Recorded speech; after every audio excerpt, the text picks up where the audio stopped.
মায়েরা যদি কোনোদিন কচ্ছপ দেখে থাকেন, তার মাঝখান দিকে তাকিয়ে দেখবেন সুতোর মতো একটা লম্বা দাড়ি কাটা আছে। সেটা হলো কচ্ছপের পইতে। কচ্ছপকে মেরে দেওয়া মানে ব্রহ্ম হত্যা করা। হাত জোর করে বলছে কেউ কোনোদিন যেন মেরে দেবে না, মারা মানি ব্রহ্ম হত্যা করা। এবার বলুন বাবা, জগন্নাথ বলরাম সুভদ্রা হাত পা নেই কেন? দরজাটা খুলে দিয়েছিল বলে না, আসল তত্ত্ব নয় এটা। আসল তত্ত্বটা দেখুন, কৃষ্ণ যখন বৃন্দাবন থেকে মথুরায় যায়, মথুরা থেকে যখন দ্বারকাপুরীতে যাবে, নারদকে বলেছিল, নারদ বৃন্দাবনের রাধার বিরহ, রাধার দুঃখ, রাধার যন্ত্রণা কোনোদিনই শ্রবণ পারবে না, প্রতিজ্ঞা করো। নারদ প্রতিজ্ঞা করলো, বৃন্দাবনের রাধার বিরহ, রাধার দুঃখ কোনোদিন শ্রবণ করব না। আর দ্বারকাপুরীতে শ্রীকৃষ্ণের প্রধান দুজন স্ত্রী ছিলেন, সত্যভামা, রুক্মিণী। সত্যভামা রুক্মিণী গোবিন্দকে বলছে, স্বামী তুমি যখন ভোজন করো তোমার চোখ দিয়ে অশ্রু প্লাবিত হয়, তুমি যখন শয়নে যাও তোমার চোখ দিয়ে জলে বেরোয়, স্বামী তুমি কিসের জন্য কাঁদো? কৃষ্ণ কোনো কথা বলল না।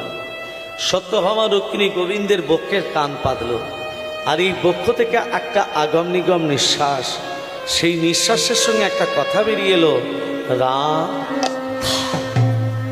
রা। একমাত্র রাধাটাকে একমাত্র বলতে পারে আমাদের স্বামীর প্রধান ভক্ত দেবর্ষি নারদ। নারদের চরণ দুটো জড়িয়ে ধরে বলছে, দেবর্ষি আমাদের স্বামী রাধা বলে কেন কাঁদে? ঘরে ভেতরে চলো। নারদ কি করেছে? সত্যভামা রুক্মিণীকে রাধার বিরহ কথা বলছে, কেমন করে রাধারানী গোবিন্দকে হারিয়ে হা কৃষ্ণ প্রাণ কৃষ্ণ বলে ধুলায় গড়াগড়ি দেয়। সখীরা কর্ণগরে কৃষ্ণ নাম দিলে রাধার চৈতন্য আসে। এই বিরহ যত বলে চলে, সত্যভামা রুক্মিণী কেঁদে কেঁদে বলে, রাধে আমাদের স্বামীর জন্য তোমার এত দুঃখ, এত জ্বালা, এত যন্ত্রণা। যেই কৃষ্ণ দ্বারে পা রেখেছে, ওমা নারদের মুখ থেকে রাধার বিরহ কথা শুনে কৃষ্ণের হাতগুলো থরথর করে কাঁপতে শুরু করলো। নারদ বন্ধ করো, আমার হাতগুলো ভিতর দিকে প্রবেশ করছে, আমার পাগুলো, আমার চোখ দুটো বেরিয়ে আসছে, নারদ বন্ধ করো। রাধার বিরহ কথা শুনে শ্রীকৃষ্ণের হাত পা ভিতর দিকে প্রবেশ করে গেল, চোখ দুটো বেরিয়ে আসছে। কৃষ্ণের এমন অবস্থা দেখে বলরাম থাকতে পারল না।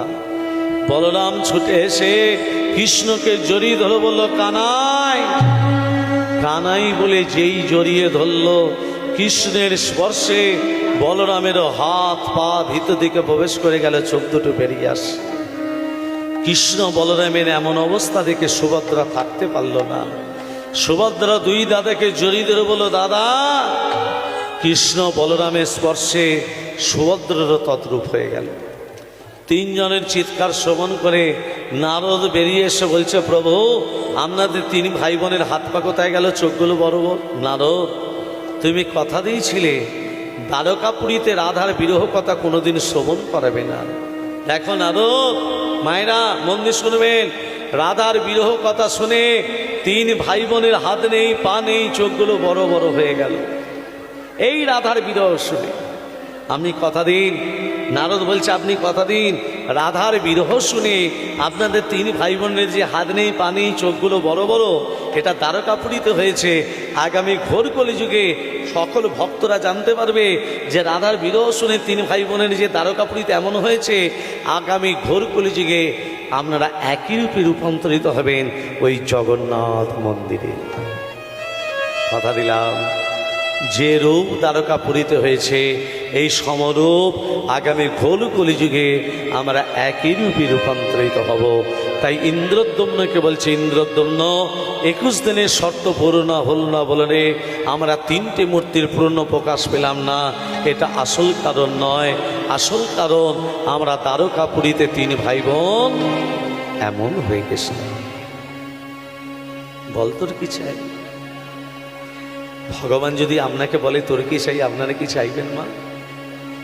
ইন্দ্রদ্যম্ন কি চাইল জানো? ইন্দ্রদ্যম্ন বলছে, প্রভু আমার যেন বংশ যেন না থাকে, আমি যেন নির্বংশ হই। ভক্তের চাওয়া দেখে ভগবানের চোখে জল। তুই নির্বংশ হতে চাস কেন? না আমার ছেলেরা বলবে আমার বাবা মন্দির তৈরি করেছে, এই অহংকার যেন না থাকে। ইন্দ্রদ্যুম্নের 18টা ছেলে ছিল মা। কটা ছেলে ছিল?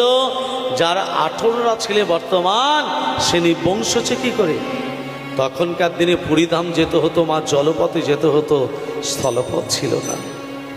আর জলপথে যেতে গিয়ে অনেক ভক্ত নৌকা ডুবি হয়ে মারা যেত। ইন্দ্রদ্যুম্ন কাঁদতে কাঁদতে বলছে, জগন্নাথ তোমার প্রসাদ পেতে কত ভক্ত আসে, আবার নৌকা ডুবি হয়ে মারা যায়, তুমি ভক্তদের জন্য একটা সড়কপথ করে দিতে পারো না? দেব, ভক্তদের জন্য সড়কপথ করে দেব।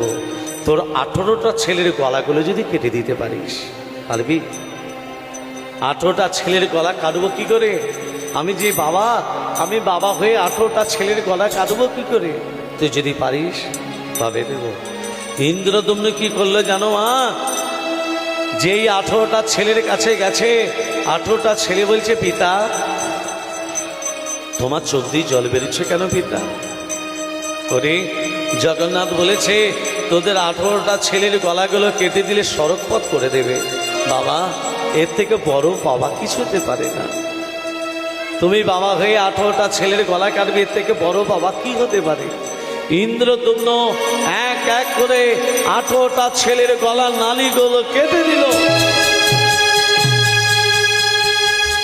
18টা ছেলের গলার নালীগুলো কেটে দিয়ে বলছে, জগন্নাথ জীবনে আমি তোমার কাছে কোনোদিনই কিছু চাইনি, আজকে একটা জিনিস চাইছি প্রভু, যত ভক্ত তোমাকে দর্শন করতে আসবে, যত ভক্ত তোমার প্রসাদ পেতে আসবে, কত ভক্তের চরণ ধুলি যেন আমার 18টা ছেলের মাথাতে পড়ে। জগন্নাথ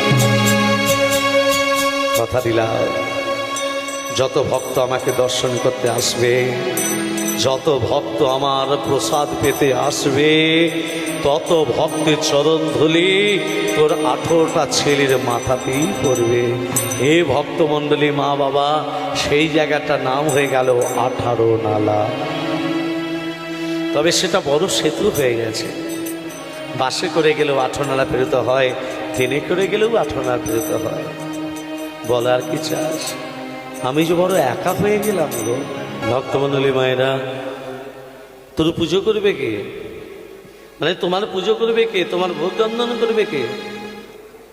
বিদ্যাপতি প্রথম স্ত্রী কি নাম? মাধবী।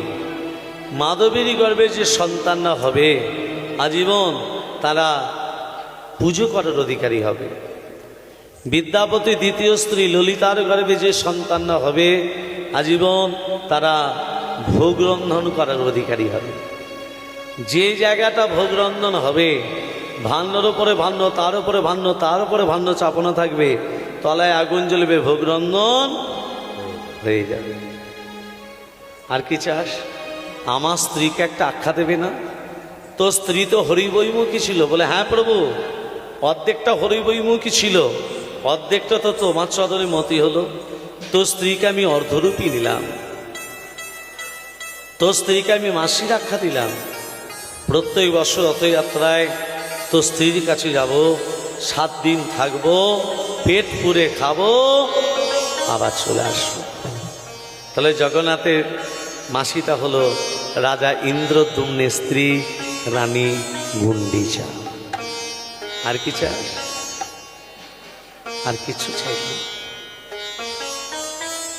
তুমি যে কৃষ্ণ, আমি একবার বৃন্দাবনে যেতে চাই, একবার রাধার বদনচন্দ্রিমা দর্শন করতে চাই।